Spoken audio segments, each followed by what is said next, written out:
Par une journée pluvieuse d'automne, Léa, une jeune fille de 11 ans aux cheveux bouclés et aux lunettes rondes, fouillait dans le grenier de sa grand-mère.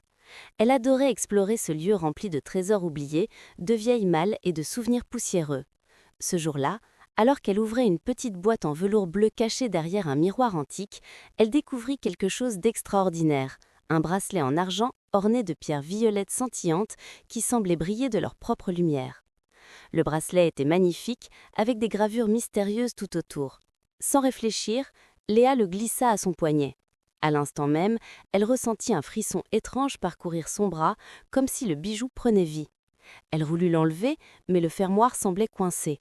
Plus inquiétant encore, les pierres violettes commencèrent à pulser doucement, comme un cœur qui bat.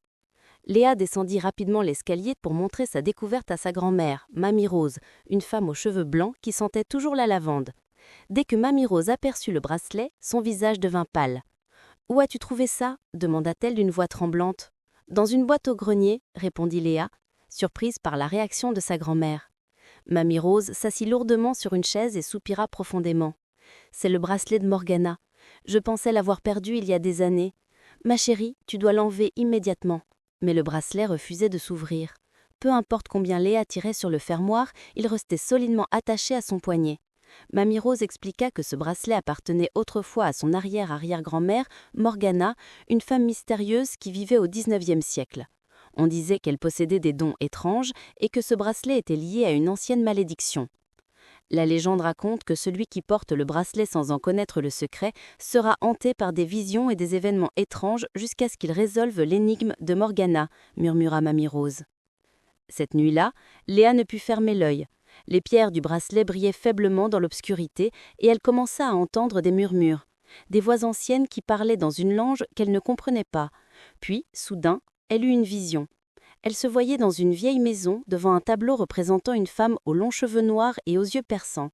La femme dans le tableau semblait la regarder directement et pointer du doigt quelque chose hors du cadre. Le lendemain matin, épuisée mais déterminée, Léa raconta tout à son meilleur ami Tom, un garçon courageux avec des taches de rousseur et une casquette bleue qu'il ne quittait jamais. Tom était passionné par les énigmes et les mystères. « Une malédiction ? C'est incroyable. Il faut qu'on trouve comment la briser » s'exclama-t-il avec enthousiasme. Ensemble, ils décidèrent de commencer leurs recherches à la bibliothèque municipale. Dans la section des archives locales, ils découvrirent de vieux journaux datant de 1887. Un article attira leur attention. La mystérieuse disparition de Morgana Delacroix. L'article racontait que Morgana, une guérisseuse et arboriste respectée, avait soudainement disparu une nuit d'orage. Sa maison avait été retrouvée vide, à l'exception d'un message cryptique gravé sur le miroir de sa chambre. Le vrai trésor n'est pas ce qu'on croit, mais ce qu'on ressent dans son cœur 3 fois. Léa et Tom étaient perplexes. Que signifiait ce message et quel rapport avec le bracelet ? La bibliothécaire, Madame Dubois, une vieille dame gentille qui connaissait toutes les histoires de la ville, s'approcha d'eux. Quand elle vit le bracelet au poignet de Léa, elle écarquilla les yeux. « Je reconnais ce bijou. Ma propre grand-mère m'a raconté l'histoire de Morgana. On disait qu'elle avait caché un trésor précieux quelque part dans sa vieille maison et que seul quelqu'un au cœur pur pourrait le trouver. » Les deux amis décidèrent de se rendre à l'ancienne maison de Morgana qui se trouvait à la lisière de la forêt. La bâtisse était maintenant abandonnée, envahie par le lierre et les ronces. Les volets grinçaient dans le vent et l'atmosphère était sinistre. En poussant la porte d'entrée, ils entraient dans un hall poussiéreux où trônait justement le tableau que Léa avait vu dans sa vision. Le portrait de Morgana était là, ses yeux semblaient suivre chaque mouvement. Soudain, le bracelet de Léa se mit à briller intensément, les pierres violettes pulsant de plus en plus vite. Une force invisible sembla guider Léa vers l'escalier menant au premier étage. Tom la suivit, son cœur battant à tout rompre. Ils arrivèrent dans une chambre dont le miroir était encore intact malgré les années. Sur ce miroir, les mots étaient toujours gravés, exactement comme décrit dans l'article. Léa lut le message à voix haute. « Le vrai trésor n'est pas ce qu'on croit, mais ce qu'on ressent dans son cœur 3 fois. » En prononçant ces mots, elle ressentit une étrange émotion. Des images affluèrent dans son imaginaire. Sa grand-mère la serrant dans ses bras, son ami Tom l'aidant toujours sans hésiter, et une image de Morgana elle-même, pleurant devant ce même miroir. Soudain, Léa comprit. « Tom, ce n'est pas une malédiction, c'est un test.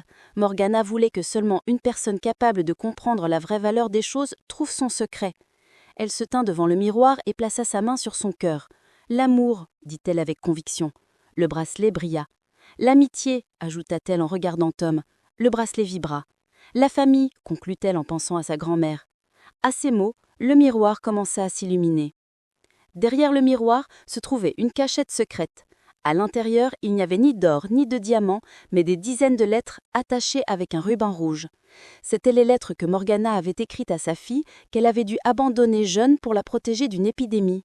Les lettres débordaient d'amour maternel, de conseils et de sagesse. La dernière lettre expliquait que Morgana avait enchanté le bracelet pour qu'il ne puisse être ouvert que par un descendant au cœur pur, quelqu'un qui comprendrait que le vrai trésor dans la vie n'est pas matériel, mais émotionnel.